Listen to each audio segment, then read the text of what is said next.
السلام علیکم ورحمۃ اللہ وبرکاتہ۔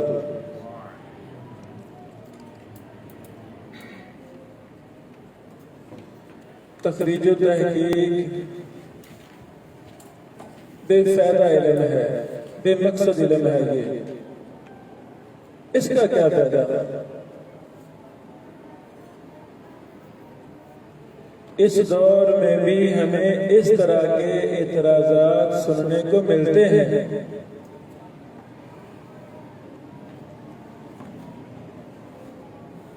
آج کی مجلس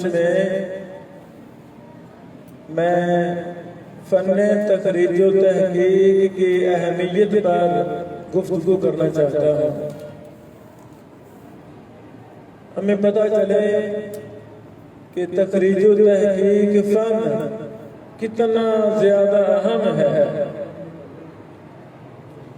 اور جو اعتراض کرنے والے ہیں حقیقت میں ان کو یہ علم آتا ہی نہیں۔ ہماری یہ کمزوری ہے، جو فن مجھے نہیں آتا میں اس میں عیب جوئی کروں گا، کیڑے تلاش کروں گا، لو یہ کون سا فن ہے؟ اور جو مجھے فن آتا ہے اس کے گیت گاؤں گا، فضائل بیان کروں گا کہ جی اصل کام تو ہمارا ہے، جو ہمیں فن آتا ہے، دوسرا کوئی فن ہے۔ ہمارے معاشرہ میں ہر صاحب فن دوسرے کو ملامت کرتا ہے، جو کہ ٹھیک نہیں ہے۔ خطیب جو فن خطابت کا شاہ سوار ہے، وہ مصنفین کو ملامت کرے گا کہ کام ہے کتابیں لکھنا۔ کتاب لکھنے والا مصنف خطیب کو ملامت کرتا ہے، لو جی یہ دیکھو دن رات یہ سفر کرتا ہے، یہ کام ہے کوئی خطابت؟ یہ ان پڑھ لوگ ہیں، ضعیف جھوٹی روایتیں بیان کرتے ہیں۔ یعنی ہر فن والا دوسرے کو ملامت کرتا۔ ہم نے یہ چیزیں دیکھی ہیں، سنی ہیں، جو کہ درست نہیں ہے۔ صحیح بات یہ ہے کہ ہر فن میں ماہر لوگ ہونا ضروری ہے۔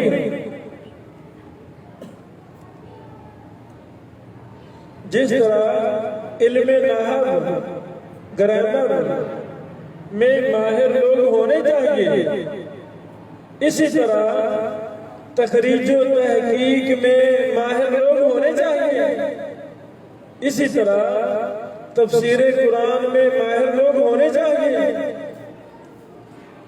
جتنے بھی علوم و فنون ہیں، دینی علوم و فنون، ہر فن کے ماہر لوگ ہونے چاہیے۔ ہم چونکہ علم حدیث سے تھوڑی بہت محبت رکھنے والے ہیں، ہمیں علوم حدیث سے پیار ہے، شغف ہے، ہماری چاہت ہے کہ علوم حدیث عام ہو جائے، پوری دنیا میں علوم حدیث میں ماہر افراد کھڑے ہو جائے، تیار ہو جائے۔ الحمدللہ جن کو شوق ہوتا ہے، لگن ہوتی ہے، وہ ہمارے ساتھ ایک عرصہ سے اٹیچ ہیں اور مسلسل ہم سے سیکھتے رہتے ہیں۔ اللہ تعالیٰ قبول فرمائے۔ تخریج و تحقیق کے متعلق یہ کہنا یہ فضول فن ہے، یہ بات غلط ہے، اس کی کوئی حقیقت نہیں۔ تخریج و تحقیق نہ ہو تو ہمیں پتہ ہی نہ چلے جھوٹی روایت کون سی ہے، صحیح روایت کون سی ہے، ہمیں پتہ چلے نہیں۔ جب ہم احادیث کی تخریج کرتے ہیں، دراسہ کرتے ہیں، راویوں پر بحث کرتے ہیں، پھر ہمیں پتہ چلتا ہے کہ فلاں جھوٹی روایت ہے، فلاں صحیح روایت ہے، فلاں حسن درجے کی ہے، فلاں صحیح درجے کی ہے۔ تخریج اور تحقیق کے علاوہ ہمیں پتہ چلے گا نہیں۔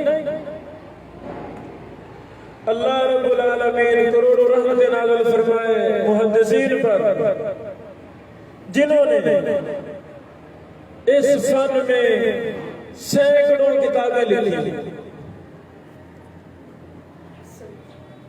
تخریج پر کتابیں لکھی، تحقیق پر کتابیں لکھی، پوری زندگیاں اس فن کی خدمت میں انہوں نے لگا دی۔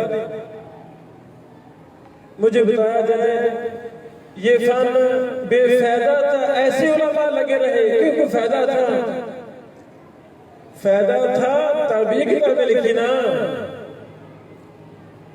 آج الحمدللہ علم حدیث کی پہچان عام ہو رہی ہے۔ اب وہ وقت گیا کہ علماء جھوٹی روایت بیان کر کے کہیں اللہ کے رسول نے فرمایا کہ پوچھنے والا نہ ہو، ایسی بات نہیں ہے۔ جہاں بھی کوئی ضعیف اور جھوٹی روایت رسول اللہ صلی اللہ علیہ وسلم کی طرف منسوب کرتا ہے، وہاں ہی کوئی نہ کوئی پوچھنے والا ضرور ہوتا ہے، وہ اللہ کے بندے یہ کیا بیان کر دیا۔ پہلا فائدہ تخریج و تحقیق کا یہ ہے، صحیح اور غیر صحیح کے درمیان فرق اس علم کے ساتھ آتا ہے۔ دوسرا فائدہ،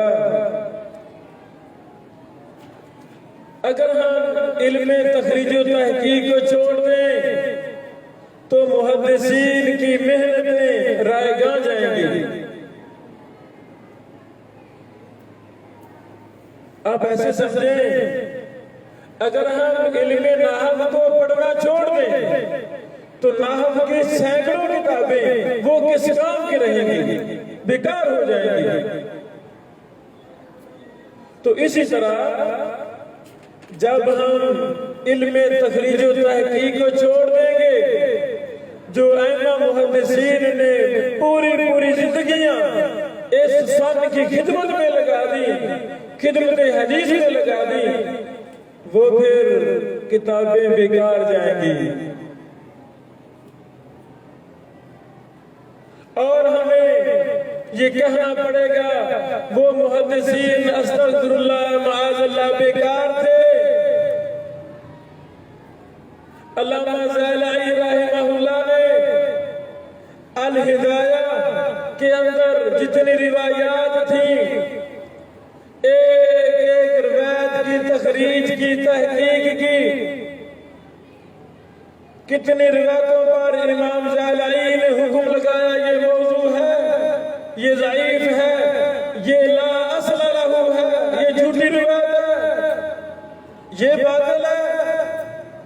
مجھے بتایا جائے امام زیلعی نے یہ کام کر کے اچھا کیا کہ گناہ کیا؟ اچھا کیا، حدیث کی خدمت کی۔ الہدایہ کے مصنف وہ کوئی محدث نہیں تھے، وہ فقیہ تھے، فقہ حنفی کے ماہر تھے، اور جو شخص فقہ حنفی کا ماہر ہوتا ہے وہ حدیث میں ماہر نہیں ہوتا، الا من رحم ربی۔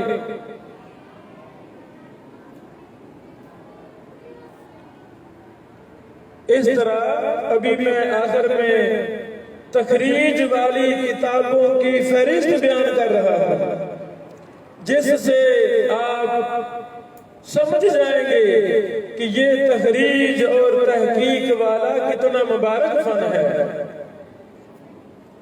امام ابن ابی العز الحنفی رحمہ اللہ، جنہوں نے شرح کتاب لکھی، ہمارے مدارس میں پڑھائی جاتی ہے، اسی امام اور محدث نے التنبیہ علی مشکلات الہدایہ کتاب لکھی۔ الہدایہ فقہ حنفی کی مشہور و معروف کتاب، اس پر تنبیہ لکھی، وہ بھی ہمارے پاس موجود ہے، الحمدللہ ہم آپ کو دکھا رہے ہیں۔ کیا جہاں کہیں مرغی نامی حنفی رحمہ اللہ کو غلطی لگی حدیث نقل کرنے میں، حدیثیں دو تھیں، مسلک کی خاطر ایک بنا دیا، حدیث جھوٹی تھی، اپنی فقہ حنفی کی تائید کی خاطر اس کو نقل کر دیا، ضعیف روایتوں کو نقل کر دیا، بے بنیاد بے سند روایتوں کو الہدایہ میں نقل کر دیا۔ تو امام ابن ابی العز الحنفی رحمہ اللہ نے التنبیہ علی مشکلات الہدایہ لکھ کر اچھا کام کیا کہ برا کام کیا؟ اچھا کام کیا۔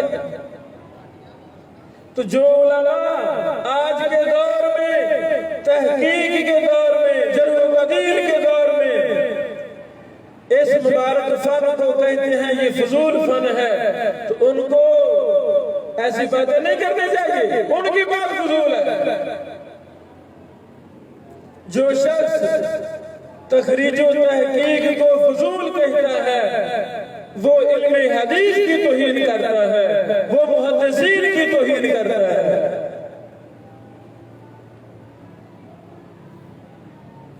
ائمہ محدثین نے جرح و تعدیل کی کتابیں لکھی کہ نہیں لکھی؟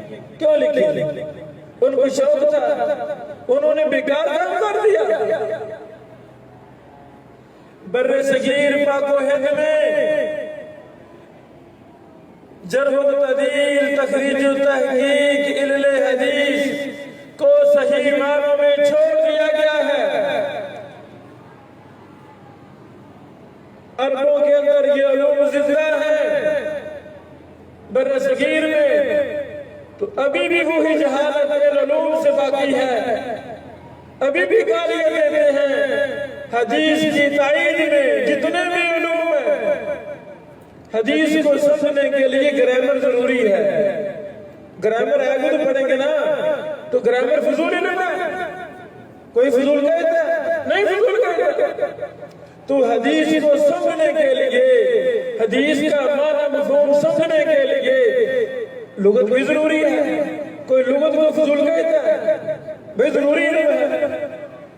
تو حدیث کی صحت اور ضعف پہچاننے کے لیے جرح و تعدیل، تخریج و تحقیق بھی فائدہ مند ہے کہ فضول علم ہے؟ فائدہ مند ہے۔ لغت ہماری رہنمائی الفاظ معنی میں کرتی ہے، لغت صحیح یا ضعیف نہیں بتاتی۔ گرامر ہمیں صیغہ بتائے گی، زیر زبر پیش اعراب بتائے گی، لیکن گرامر ہمیں صحیح اور ضعیف نہیں بتائے گی۔ گرامر سے زیادہ ضروری، لغت سے زیادہ ضروری یہ علم تخریج و تحقیق ہے، جرح و تعدیل کا علم ہے۔ یہ علم آئے گا، ہم محمد رسول اللہ صلی اللہ علیہ وسلم کی طرف صحیح نسبت کر سکیں گے۔ لوگوں، یہ ہمارے پیغمبر نے فرمایا ہے، یہ لے لو، یہ دین ہے، یہ نہیں فرمایا، یہ جھوٹ ہے۔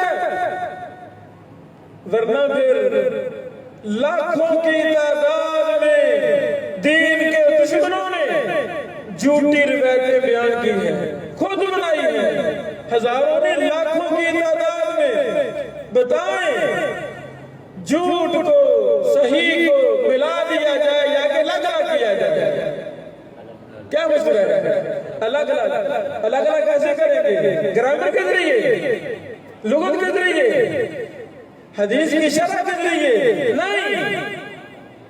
الگ الگ کرنے کا ایک ہی معیار ہے، وہ ہے تخریج و تحقیق، وہ ہے جرح و تعدیل، وہ ہے علم حدیث، علوم حدیث۔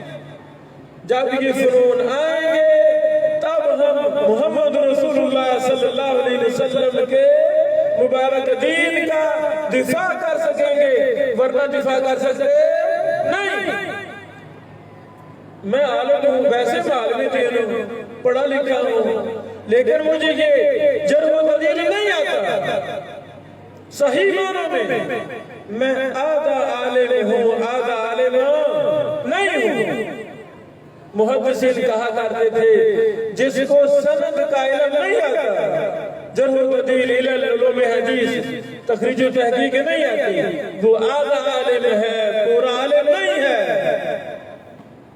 جس عالم دین کو باقی سب کچھ آتا ہے، منطق آتی ہے، بلاغہ آتا ہے، فلسفہ آتا ہے، وراثت آتی ہے، تفسیر آتی ہے، حدیث کی شرح آتی ہے، لغت آتی ہے، عربی زبان کا امام ہے، بڑا ماہر ہے، نحو کا امام ہے، بڑا ماہر ہے، سب کچھ آتا ہے، نہیں آتی تو جرح و تعدیل نہیں آتی، نہیں آتی تخریج و تحقیق نہیں آتی، علم نہیں آتا، علوم حدیث نہیں آتی، وہ پورا عالم ہے کہ آدھا عالم ہے؟ وہ آدھا عالم ہے، پورا عالم نہیں ہے، اس کے پاس وہ علم نہیں ہے کہ وہ پہچان کر سکے یہ نبی علیہ السلام نے فرمایا ہے یا نہیں فرمایا۔ ہم نے اپنے اساتذہ سے جو بڑے بڑے محدثین ہیں ان سے یہ منہج لیا ہے، ہم نے یہ ائمہ محدثین سے منہج لیا ہے۔ ہماری زندگی کا ایک مقصد ہے، ایک ویژن ہے، ہمارا ٹارگٹ ہے کہ ہم نے جب تک ہم زندہ ہیں ہم نے علوم حدیث کی خدمت کرنی ہے۔ اس خدمت کے تناظر میں ہم مختلف اوقات میں دورہ جات کرواتے رہتے ہیں۔ الحمدللہ یہ ہمارا 17واں دورہ جاری ہے۔ پہلے ہم کبھی دورہ جرح و تعدیل کروایا، دراست الاسانید، کبھی علوم حدیث، کبھی دورہ علل، کبھی کون سا۔ تو اس مہینے کو رمضان مبارک کو ہم نے انشاءاللہ تخریج و تحقیق کے لیے مختص کیا ہے۔ انشاءاللہ ہمیں بڑا فائدہ ہوگا، اللہ کی رضا مقصود ہے، جنت لینا ہے، رسول اللہ صلی اللہ علیہ وسلم سے ہمیں محبت ہے، تو اس محبت کا تقاضا ہے کہ ہماری زندگی میں ہم افراد تیار کریں، کتابیں لکھیں، اس مبارک منہج کو عام کریں، محدثین تیار ہوں جو کتابیں لکھیں، آگے افراد تیار کریں اپنے مدارس میں، جس طرح گرامر پڑھائی جاتی ہے، لغت پڑھائی جاتی ہے، اس سے زیادہ جرح و تعدیل کا فن پڑھایا جائے۔ سب کچھ پڑھاتے ہیں لیکن نہیں پڑھاتے، جرح و تعدیل نہیں پڑھاتے، جو سب سے اہم علم ہے وہ پڑھاتے نہیں ہیں۔ یہ کمی ہے، اس کو پورا ہم نے کرنا ہے انشاءاللہ۔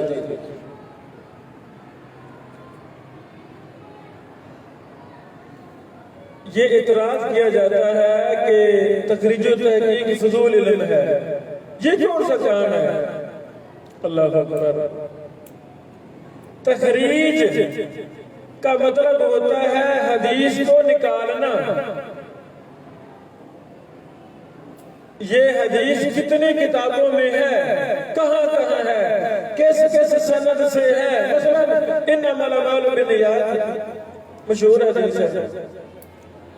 جب ہم اس کی مکمل تخریج کریں گے، احاطہ کریں گے، تو ہمیں یہ باتیں ملے گی کہ یہ جی اس کی مثلا 20 سندیں ہیں، سیدنا عمر بن خطاب اس کے راوی ہیں۔ پھر جب ہم اور دراسہ کریں گے ہمیں اور سندیں ملیں گی، یہی حدیث اور بھی صحابہ سے مروی ہے۔ جب ہم سندیں دیکھیں گے، سندوں کو جمع کریں گے، ایک ایک راوی پر بحث کریں گے، تقابل کریں گے، تو ہمیں ثابت ہوگا کہ جس سند میں ہے کہ انما الاعمال بالنیات حدیث کوئی اور صحابی بیان کر رہا ہے، وہ ثابت نہیں ہے۔ وہ ثابت الجامع الکامل پہلی جلد لانا، جلد نمبر 1 ہے نا، تعرف الجامع الکامل کا ہے تارگٹ، الجامع الکامل فی الحدیث صحیح شامل، یہ وہ کتاب ہے جس میں تمام صحیح حدیثوں کا احاطہ کر دیا گیا ہے۔ مسجد نبوی کے کلیہ حدیث کے ڈین چانسلر، مسجد نبوی کے استاد، مدینہ یونیورسٹی کے ڈین، فضیلت الشیخ المحدث محمد عبداللہ العظمی رحمہ اللہ، ہماری محبوب شخصیت وفات پا گئے ہیں، اللہ شیخ کو جنت عطا فرمائے، جنت الفردوس عطا فرمائے۔ 20 سالوں کی محنت میں یہ کتاب لکھی، 19 جلدوں پر مشتمل ہے۔ یہ کتاب ہم نے شائع کی ہے، جس ادارہ میں آپ بیٹھے ہیں یہ کتاب یہاں سے چھپی ہے، 19 جلدوں میں کتاب ہے۔ مثلا یہی ہم پہلی حدیث انما الاعمال بالنیات کی تخریج کے تحقیق کے آخر میں محدث اعظمی رحمہ اللہ نے بڑی اہم بات لکھی ہے۔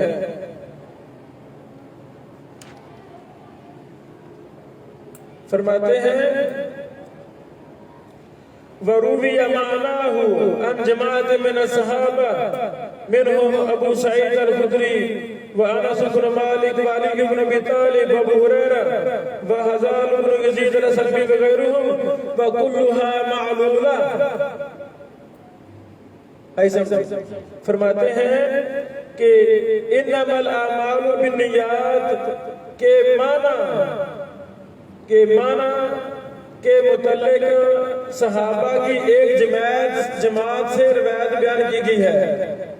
اسی معنی میں اور بھی کئی صحابہ نے حدیثیں بیان کی ہیں، ابو سعید ہیں، انس بن مالک ہیں، علی بن ابی طالب وغیرہ ہیں، لیکن وہ کلھا معلولہ، وہ ساری کی ساری معلول ہیں، ضعیف ہیں، غیر ثابت ہیں۔ وَلَمْ يَصِحَّ مِنْهَا شَيْءٌ، ان میں سے کوئی بھی ثابت نہیں ہے، غیر حدیث عمر بن خطاب رضی اللہ عنہ، عمر بن خطاب کی حدیث کے علاوہ۔ سمجھا گیا مسئلہ؟ مجھے بتایا جائے یہ کیسے ہمیں پتا چلا، یہ کیسے پتا چلا؟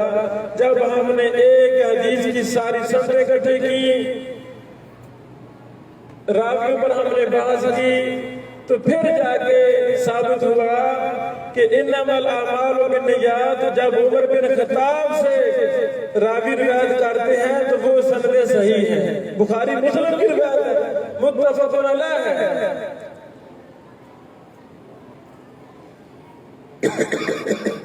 لیکن انما الاعمال بالنیات کے معنی میں جو دوسرے صحابہ سے روایات آتی ہیں ان میں سے کوئی بھی ثابت نہیں ہے۔ فائدہ ہوا کہ نقصان؟ یہی کتاب الجامع الکامل، یہ سلسلہ شروع ہوا امام مالک رحمہ اللہ سے۔ امام مالک نے موطا امام مالک کے اندر جتنی بھی مرفوع احادیث نقل کی ہیں وہ ساری کی ساری صحیح ہیں۔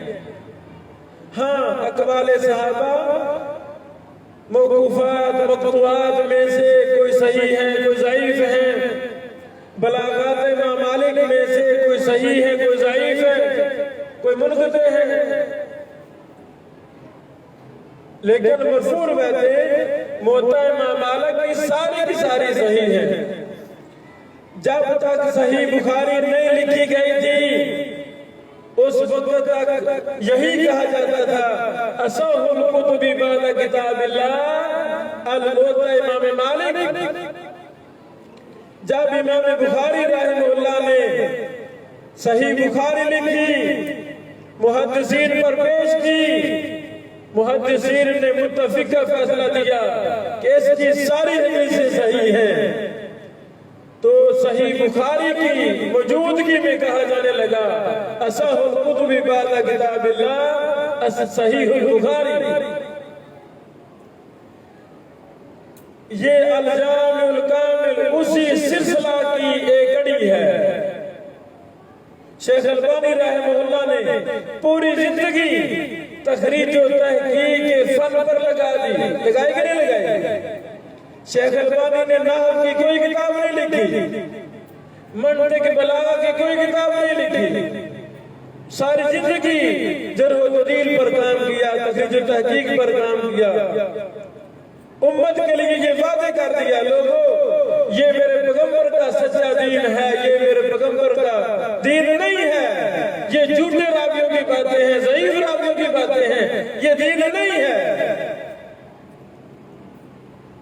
مقبل بن ہادی یمن والے رحمہ اللہ نے بھی کئی کتابیں لکھی، ایک ان کی کتاب الجامع المسند الصحیح ہے، المسند الصحیح مما لیس فی الصحیحین، یعنی جو بخاری مسلم کے علاوہ صحیح حدیثیں ہیں ان پر ایک انسائکلوپیڈیا شیخ یمن کے محدث مقبل بن ہادی الیمنی نے مرتب کیا۔ یہ ایک لمبی داستان ہے کہ محدثین نے ساری زندگی تخریج و تحقیق پر کام کیا۔ جو لوگ کہتے ہیں یہ فضول فن ہے ان کو اپنے ہوش کے ناخن لینے چاہیے۔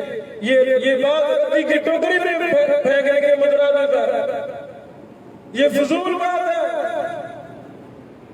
یہ محمد رسول اللہ صلی اللہ علیہ وسلم کی مبارک حدیث کی توہین ہے۔ یہ علماء شیخ اعظمی صاحب رحمہ اللہ جرح و تعدیل میں ماہر نہ ہوتے، تخریج و تحقیق میں ماہر نہ ہوتے تو الجامع الکامل کتاب لکھ لیں گے؟ کبھی بھی نہ لکھیں۔ تو یہ امت پر احسان کیا، جیسے صحیح بخاری امت پر احسان ہے، اسی طرح الجامع الکامل بھی امت پر ایک بہت بڑا احسان ہے۔ جو شیخ اعظمی صاحب ہندو سے مسلمان ہوئے، لمبی داستان ہے، اس پر ہمارے کئی لیکچر ہیں، اس کتاب کے منہج پر بھی ہمارے لیکچر یوٹیوب پر موجود ہیں۔ آپ لکھیں گے نا الجامع الکامل کا منہج تو پھر ہمارے لیکچر آپ کو مل جائیں گے۔ جتنے بھی ہم نے دورے کروائے پہلے وہ سارے یوٹیوب پر ہمارا چینل ہے ابن حنبل اوپن یونیورسٹی کے نام سے، وہاں یہ سارے ہمارے دورہ جات موجود ہیں۔ میری درخواست ہے آپ سے کہ آپ ان کو بھی سنیں، انشاءاللہ بہت زیادہ فائدہ ہوگا۔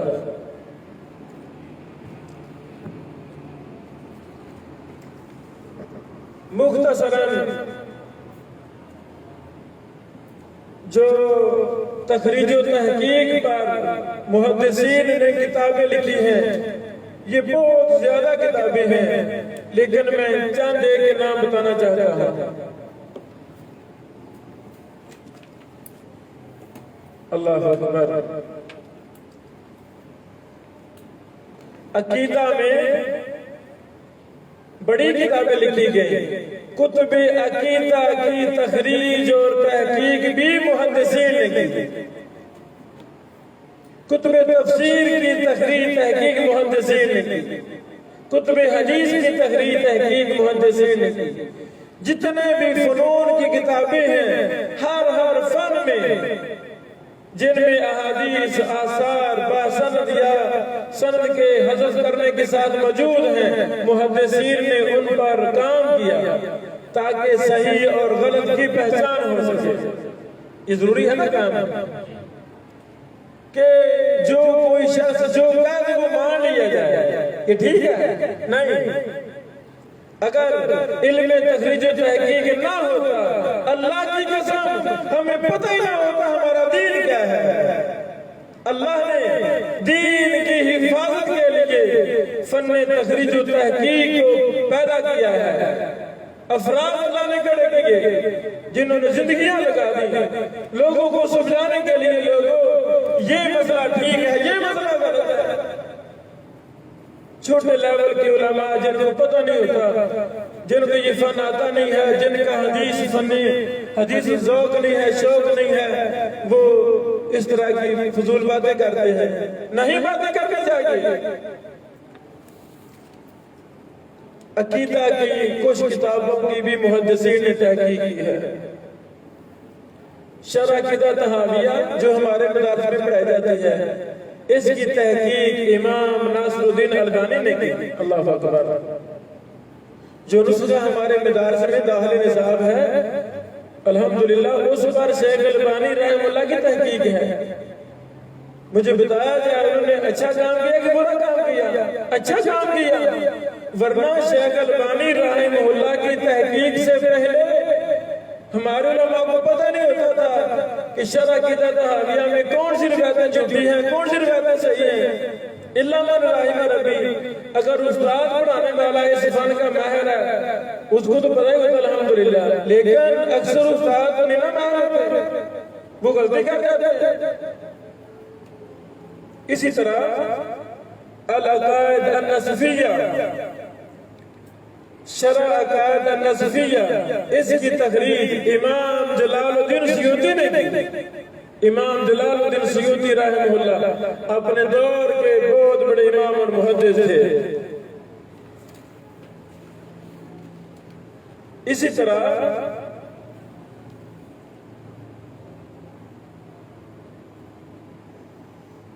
شرح العقائد النصفیہ کی ایک دوسری تخریج علامہ ملا علی قاری الحنفی رحمہ اللہ نے کی۔ ملا علی قاری مشہور امام ہیں احناف کے، ان کی مشکات کی بڑی مشہور شرح ہے برکات المفاتیح کے نام سے۔ کتاب فلائد فی تخریج احادیث شرح العقائد النصفیہ کے نام سے۔ اللہ اکبر۔ قرآن کریم پر بہت زیادہ تفسیریں لکھی گئی، لیکن اکثر مفسرین وہ جرح و تعدیل کے ماہر نہیں تھے۔ جب میں تفسیر لکھ رہا ہوں، تفسیر میں حدیثیں لکھنی ہے کہ نہیں لکھنی ہے، اور میں تو جرح و تعدیل کا ماہر ہی نہیں ہوں، علوم حدیث کا ماہر نہیں ہوں، تو میں تفسیر کا معنی مفہوم بیان کرنے کے لیے، تفسیر کرنے کے لیے روایتیں لکھوں گا، صحیح بھی لکھ جاؤں گا، جھوٹی صحیح بھی لکھ جاؤں گا۔ تو محدثین کو ضرورت پیش آئی کہ تفسیر کی کتابوں پر بھی تخریج و تحقیق کا کام کیا جائے، اور انہوں نے کیا۔ اچھا کیا برا کیا؟ کوئی کہے گا برا کیا؟ انا للہ، تو بھائی اچھا کام کیا، دفاع کیا، لوگوں یہ روایت صحیح ہے، یہ ضعیف ہے، یہ نہیں لی جائے گی، یہ لی جائے گی، اچھا کام ہوگا نا۔ امام زیلعی رحمہ اللہ، امام زیلعی امام ذہبی کے شاگرد تھے، لکھ لیں۔ امام زیلعی رحمہ اللہ امام ذہبی کے شاگرد تھے، اور امام زیلعی ابن ترکمانی حنفی رحمہ اللہ کے بھی شاگرد تھے۔ ترکمانی حنفی زیلعی حنفی صاحب نے تفسیر کشاف، بڑی مشہور تفسیر ہے تفسیر کشاف، اس پر کام کیا، تخریج احادیث تفسیر الکشاف کے نام سے۔ اچھا کیا نا، تفسیر کشاف میں جو کوئی غلط بے بنیاد روایتیں تھی وہ نشاندہی کر دی، اچھا کام ہو گیا نا، الحمدللہ۔ اسی طرح امام حافظ الدنیا، حافظ ابن حجر اسقلانی رحمہ اللہ، انہوں نے تفسیر کشاف کی تخریج کی، ابن حجر رحمہ اللہ نے الکاف الشاف فی تخریج احادیث الکشاف، الکاف الشاف فی تخریج احادیث الکشاف۔ ابن حجر رحمہ اللہ نے زیلعی رحمہ اللہ کی مفصل تخریج جو کشاف کی تھی اس کا خلاصہ کیا، اس کا خلاصہ کیا۔ ابن حجر رحمہ اللہ بھی وہ عظیم امام اور محدث ہیں جنہوں نے ساری زندگی حدیث کی خدمت میں گزاری تھی۔ اللہ اکبر۔ احادیث کی شروحات لکھی، تخریجات لکھی، تحقیقات لکھی، علوم حدیث پر کتابیں، جرح و تعدیل پر کتابیں۔ ابن حجر دنیا جانتی ہے، مجھے بتائیں ابن حجر رحمہ اللہ نے پوری زندگی حدیث کی خدمت کر کے جرح و تعدیل میں، تخریج و تحقیق میں، علل میں اچھا کیا کہ برا کیا؟ تو جو اس فن کو گالی دیتا ہے، اس فن کو گالی نہیں، وہ ابن حجر کو گالی دیتا ہے، وہ شیخ البانی کو گالی جا رہی ہے کہ ان کو ان فنون پر کام نہیں کرنا چاہیے۔ تو اللہ کے بندو، اگر اہل الحدیث کے پاس علم حدیث نہیں ہے، پھر اس کے پاس کیا ہوگا؟ اہل الحدیث کا ترہ امتیاز ہی قرآن و حدیث ہے۔ جس طرح اہل الحدیث کو حدیث کی گرامر آتی ہے، حدیث کی عبارت آتی ہے، ترکیبیں سیکھی آتی ہیں، معنی مفہوم آتا ہے، میں کہتا ہوں اس سے زیادہ ضروری حدیث کی تخریج اور تحقیق آنی چاہیے، جرح و تعدیل کا فن آنا چاہیے۔ یہ فن آئے گا تب ہی ہم محمد رسول اللہ صلی اللہ علیہ وسلم سے محبت اور عقیدت کا تقاضا پورا کر سکیں گے، ورنہ یہ ہماری جھوٹی محبت ہے۔ بھائی مجھے پتہ ہی نہیں یہ نبی نے فرمایا کہ نہیں فرمایا۔ عالم دین ممبر پر بیٹھ کے جھوٹی روایتیں بیان کرتا جا رہا لوگوں، اللہ کے نبی نے فرمایا جو شخص اپنے ماں کو نظر رحمت سے دیکھے گا اللہ اسے حج مقبول کا ثواب دے گا۔ یہ روایت نہیں بیان کرتے علماء، جھوٹی روایت ہے، جھوٹی روایت ہے، سخت ضعیف روایت ہے، اس کو بیان کرنا گناہ ہے، نبی صلی اللہ علیہ وسلم پر بہتان ہے، میرے پیغمبر نے بیان نہیں کی، یہ دین نہیں ہے۔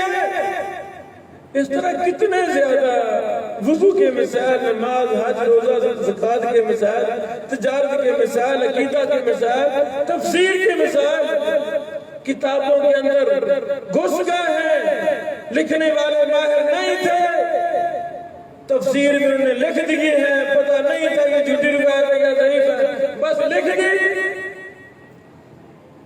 جو لکھا سفید سیاہ لکھا وہ ویسے لے لیں گے، تحقیق کر کے لے لیں، ویسے لے لیں نہیں، تحقیق کرنے ہیں، لکھنے والا جتنا مرضی پڑا کیوں نہیں ہے، لیکن ہم اس کی تحقیق کریں گے، جو صحیح ہوگا وہ لے لیں گے، جو صحیح نہیں ہے وہ نہیں لیں گے۔ اس پر ہمیں جنگیں ہم نے لڑی، جنگیں محاذ لڑے، علماء نے ہمیں گالیاں دی ہیں، بھئی ہمارا گناہ کیا ہے؟ ہم تحقیق کر کے درس دیتے ہیں، تحقیق کر کے کتاب لکھتے ہیں، تحقیق کر کے ہم فتویٰ لکھتے ہیں، تحقیق کر کے ہم ممبر و محراب پر کھڑے ہوتے ہیں۔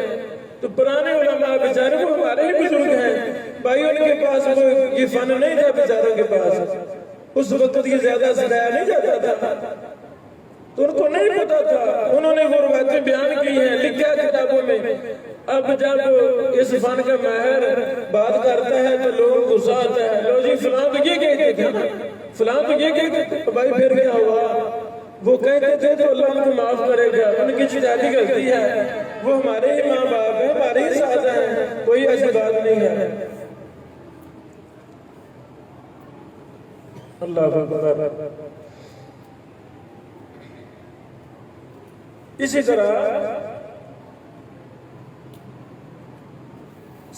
ابو اللاس سمرقندی کی تفسیر ہے، تفسیر ابو اللاس السمرقندی، اس کی تخریج زین الدین قاسم بن قتلوف بغا رحمہ اللہ نے کی۔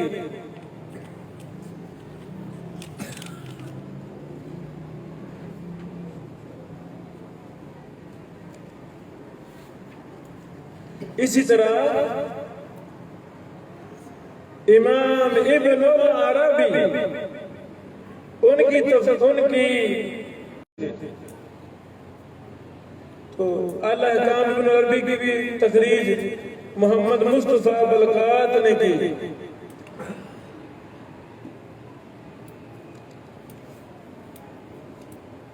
کتب احادیث کی تخریج، اس پر بہت زیادہ کتابیں لکھی گئیں کتب احادیث کی تخریج میں۔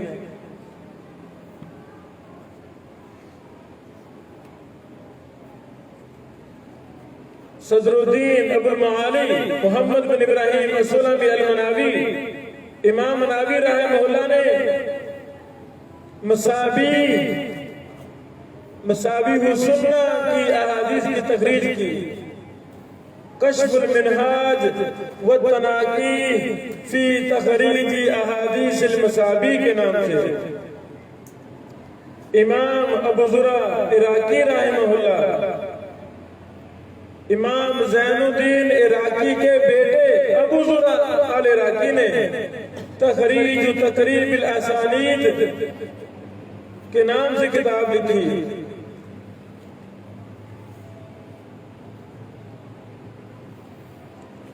امام طحاوی رحمہ اللہ کی کتاب ہے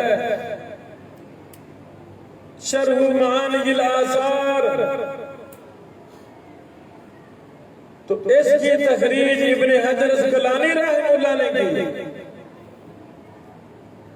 امام نووی کی کتاب ہے الاذکار، رحمہ اللہ نے اس پر کام کیا، ساری زندگی اس پر اضافے کرتے رہے، لکھتے رہے۔ تو پھر محدث علی حسن الحلبی اردن والے، ہماری محبوب شخصیت، پچھلے سال وفات پا گئے کرونا میں رحمہ اللہ، شیخ البانی کے بڑے فائق اور کبار شاگردوں میں سے، انہوں نے پھر شیخ البانی کی تحقیقات کو، تعلیقات کو نقل کیا، پھر اور اضافے کیے، پھر اس کو 4 جلدوں میں شائع کیا۔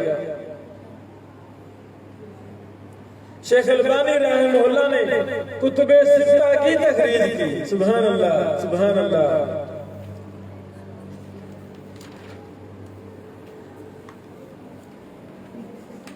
اسی طرح شیخ البانی رحمہ اللہ نے ارواء الغلیل کے نام سے فقہ حنبلی کی ایک کتاب کی بڑی مفصل تخریج کی۔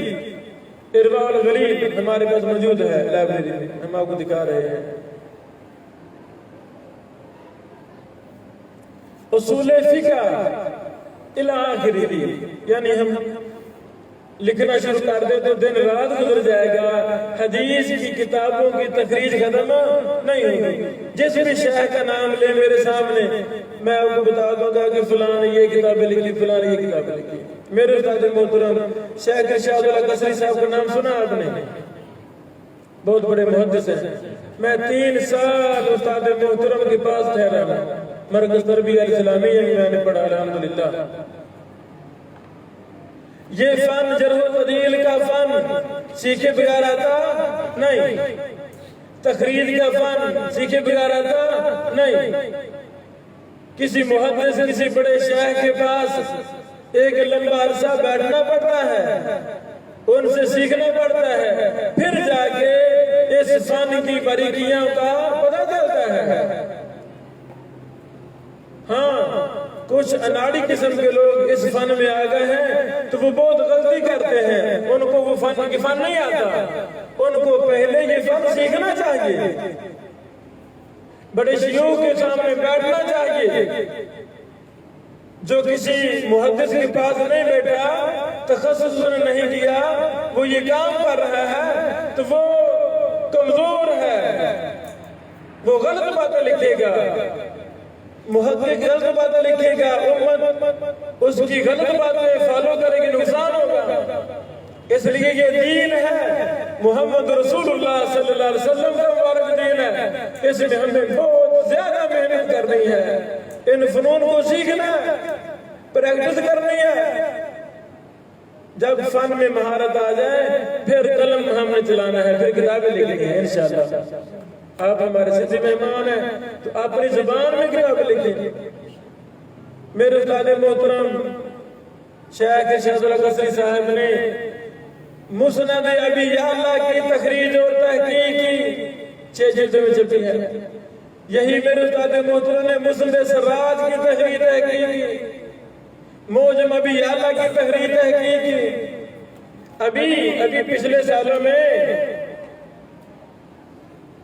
امام حیثمی رحمہ اللہ نے جو مسند احمد کے کتب ستہ پر زوائد الگ جمع کیے تھے، وہ ہمارے استاد محترم شیخ قصری صاحب حافظ اللہ نے ہی اس کی تخریج اور تحقیق کی، اور وہ چھپی ہے کتاب 4 جلدوں میں۔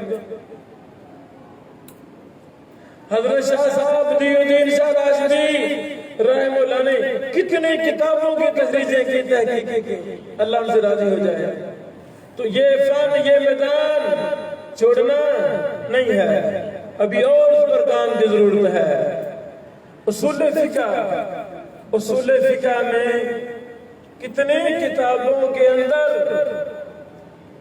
ضعیف اور جھوٹی روایتیں موجود تھیں تو محدثین چھوڑ دیتے کہ لکھتے کتابیں لکھتے کام کرتے کیا کرتے بھائی جو محدث ہوگا نا اس کو تو نیند نہیں آتی کہ فلاں کتاب لوگ پڑھ رہے ہیں اس میں غلط باتیں موجود ہیں وہ ضرور اس کی تحریر تحقیق کرے گا محنت کرے گا سچ نا تو اصول فقہ کی کتابوں کی بھی علماء محدثین نے تخریجیں کی ہیں مثلا علامہ تاج الدین سبکی رحمہ اللہ کی کتاب ہے تخریج احادیث منہاج البیضاوی فی الاصول امام ابن کثیر کی کتاب ہے تخریج پر تحفۃ الطالب بمعرفت احادیث مختصر ابن الحاجب علامہ زرکشی نے اصول فقہ کی کتاب کی تخریج کی المعتبر فی تخریج احادیث المنہاج والمختصر امام ابن الملکن رحمہ اللہ نے اصول فقہ کی کتاب کی تخریج کی تحفۃ المحتاج فی تخریج احادیث المنہاج یہ نقطہ سمجھا گیا آپ کو خواہ کتاب اصول فقہ کی ہو خواہ کتاب نحو کی ہو نحو کی کتابوں میں حدیث مثالیں دیتے ہیں کہ نہیں دیتے ہیں تو وہ نحوی چونکہ جرح و تعدیل کا ماہر نہیں تھا اکثر نحویوں کو یہ فرق نہیں آتا تو وہ ضعیف اور جھوٹی روایتیں لکھ جاتے ہیں میں کہتا ہوں نحو کی کتابوں کی بھی تخریجیں ہونی چاہیے تاکہ امت کو بتایا جائے کہ نحو کے اندر فلاں فلاں روایتیں صحیح ہیں اور فلاں فلاں روایتیں وہ بے بنیاد ہیں غلط ہیں ان کو نبی علیہ السلام کی طرح منسوب کرنا جائز نہیں ہے بہرحال امام عراقی رحمہ اللہ نے تخریج احادیث مختصر المنہاج لکھی ابن حجر رحمہ اللہ نے اصول فقہ کی 2 کتابوں کی تخریج کی ابن حجر رحمہ اللہ نے سبحان اللہ موافقت الخبر الخبر موافقت الخبر الخبر بتخریج احادیث المنہاج والمختصر کتاب اصول فقہ کی ہے ابن حجر رحمہ اللہ نے اس کی بھی کیا کی تخریج کی تحقیق اچھا کیا کہ برا کیا دوسری کتاب تخریج احادیث المختصر الکبیر ابن حاجب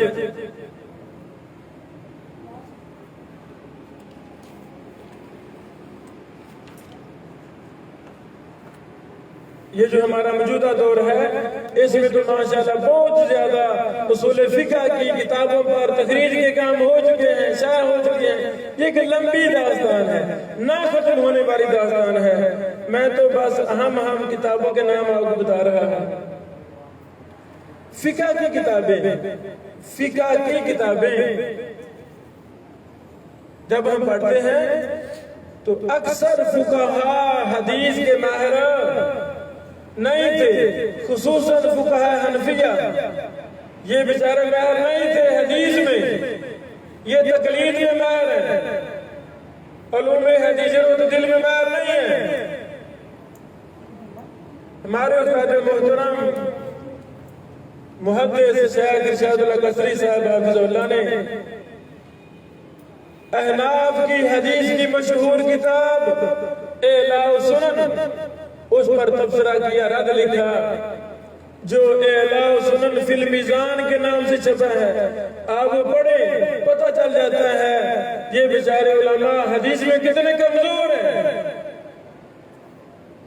مرضی کے اصول بنا لیتے ہیں جھوٹے راوی کی روایت کو صحیح کہہ دیتے ہیں جھوٹے راوی کی روایت جھوٹی ہوتی ہے کہ صحیح ہوتی ہے جھوٹی ہوتی ہے اس طرح کی بے شمار مثالیں ہمیں فقہاء کی کتابوں میں ملتی ہیں تو محدثین نے دیکھا کہ جن پر کام ہونا چاہیے انہوں نے کام کیا بہت زیادہ کام کیے بہت زیادہ کام باقی ہیں جو آپ نے کر رہے ہیں آپ نے کرنے ہیں انشاءاللہ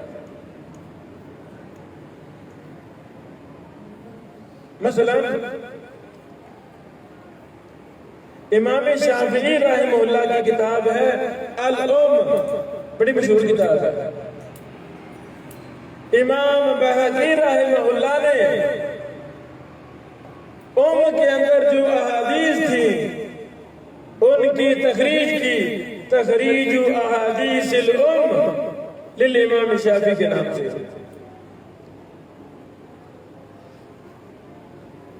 امام ابن جوزی رحمہ اللہ نے التحقیق فی احادیث التعلیق فی فقہ الحنابلہ، سبحان اللہ، ابن جوزی کی کتاب۔ امام ابن عبد الہادی جو ابن تیمیہ کے بڑے خاص شاگرد تھے، انہوں نے لکھی تنقیح التحقیق۔ ابن عبد الہادی نے ابن جوزی کی کتاب التحقیق پر تخریج کی۔ امام ذہبی رحمہ اللہ نے تنقیح کتاب التحقیق فی احادیث التعلیق لکھی۔ امام زیلعی نے نصب الرایا لکھی فی تخریج احادیث الہدایہ۔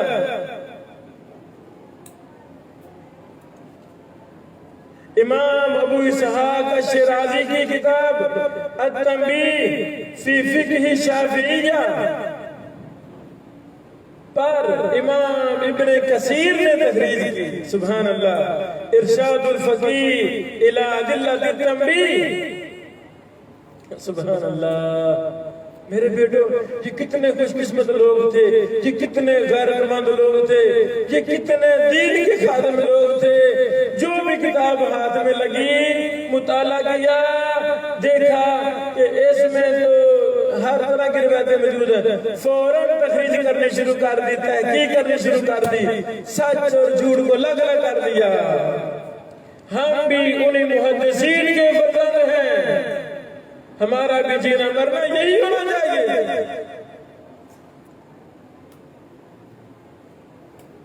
اللہ اکبر۔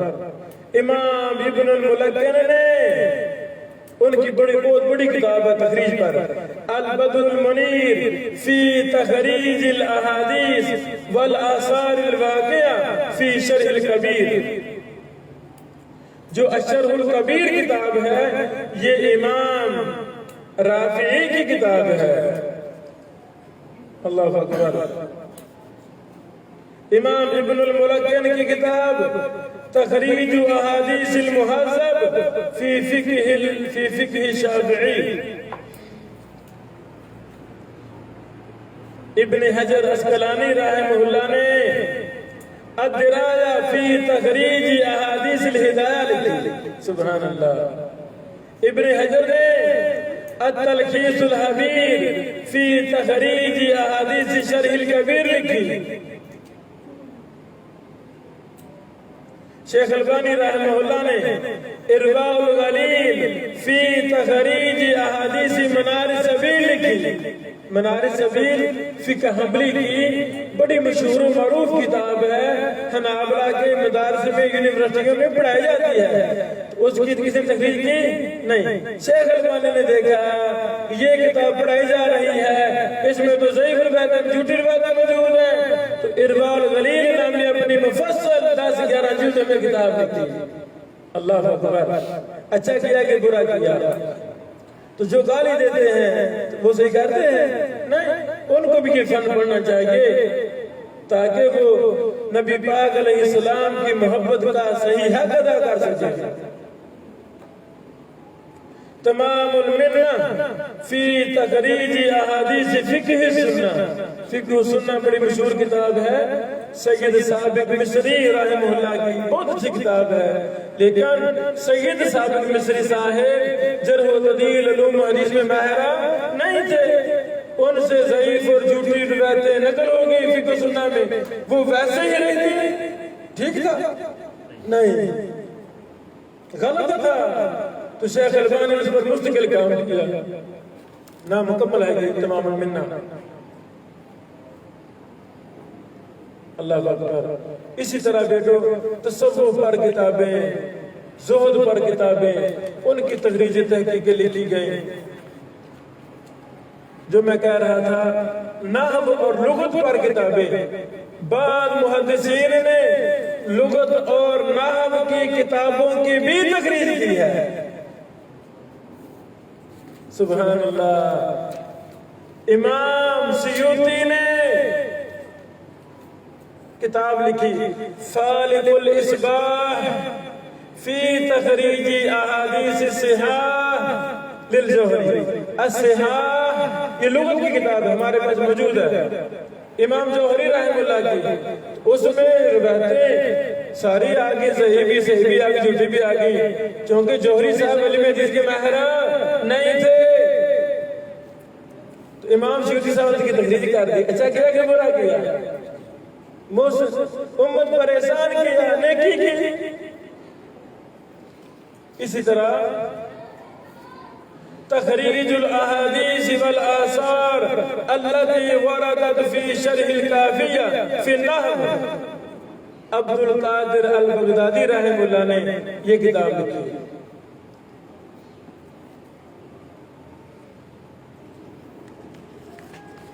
میرے بیٹو یہ ایک لمبی داستان ہے، نہ ختم ہونے والی داستان ہے، نہ ختم ہونے والی۔ اہل الحدیث کا درہ امتیاز رہا ہے، اگر وہ کسی خطیب کو دیکھے کہ وہ ضعیف روایت، جھوٹی روایت بیان کر رہا ہے تو اہل حدیث خاموش ہوگا؟ فوراً بولے گا۔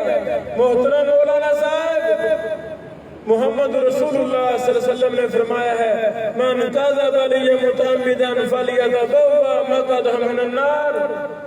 آپ یہ جھوٹ نبی کی طرف منسوب کر رہے ہیں، چلو ممبر پہ کھڑے ہو کر لوگوں سے معافی مانگیں، یا کم از کم لوگوں کو بتائیں لوگوں کو مجھے غلطی ہو گئی ہے، یہ جھوٹی روایت میں بیان کر بیٹھا ہوں، یہ جھوٹ ہے، صحیح نہیں ہے۔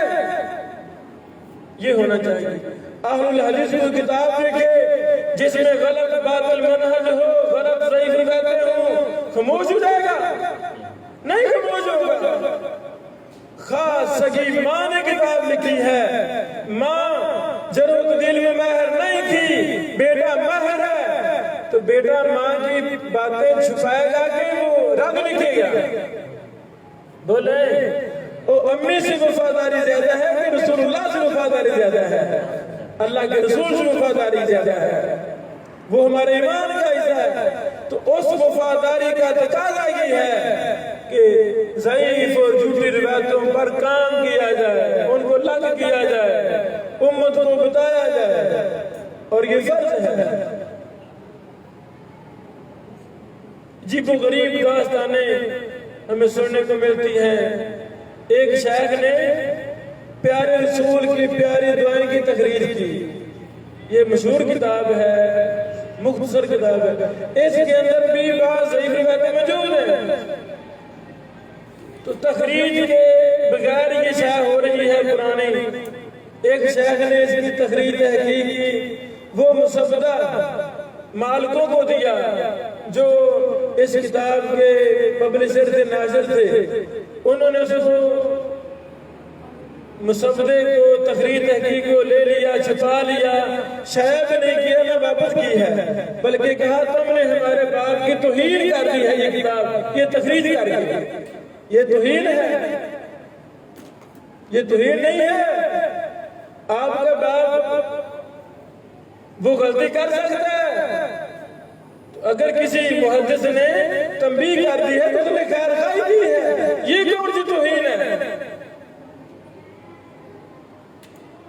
یہ چند باتیں میں ضروری کرنا چاہتا تھا کہ تخریج و تحقیق کا فن فضول نہیں ہے، یہ بڑا ضروری فن ہے، آج بھی ضرورت ہے۔ آپ ہمارے سندھی بھائی ہیں، آپ دیکھیں جو کتابیں آپ کی زبان میں چھپی ہوئی ہیں اور ان میں کوئی ضعیف جھوٹی روایتیں ہیں تو ان پر کام کریں، اللہ کی رضا کے لیے یہ کام ہونے چاہیے، یہ سلسلہ رکنا نہیں چاہیے۔ آپ سیکھیں، آپ مہینہ ہمارے پاس تشریف لائے ہیں، جو تھوڑا بہت ہمارے پاس علم سیکھیں، پھر بڑے شیوخ کے پاس جائیں، تخصص حاصل کریں، لائبریریوں کی طرف جائیں، ضرورت دل کا فن سیکھیں، زندگی گزار دیں، انشاءاللہ آپ کل کے محدث بنیں گے، امام بن جائیں گے۔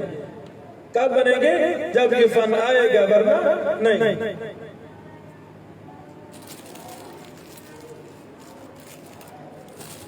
بارک اللہ فیکم۔ اب کوئی بھی آپ کے ذہن میں سوال ہو تو آپ وہ سوال کریں، میں انشاءاللہ اس سوال کا جواب دوں گا۔ بارک اللہ فیکم۔